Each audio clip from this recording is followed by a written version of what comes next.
દીપકભાઈ, શું કામ ચાલે છે? ત્યારે ભાઈ આ બધું છોકરાઓની કીટ વિતરણ માટેનું પેકિંગ ચાલુ છે અને પેકિંગ થઈ જાય પછી બધા ગ્રામ પ્રતિનિધિઓને ગામભાઈ આપી દેવાનું. ખૂબ સરસ. આ પેકિંગો છે બધા? બધા નંબર વાઇઝ પેકિંગ તૈયાર થાય છે. 1 નંબર કીટ, 2 નંબર કીટ.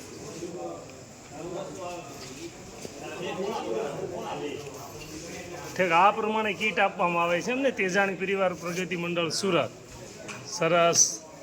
તેજસ્વી તારલાઓને ખૂબ ખૂબ અભિનંદન.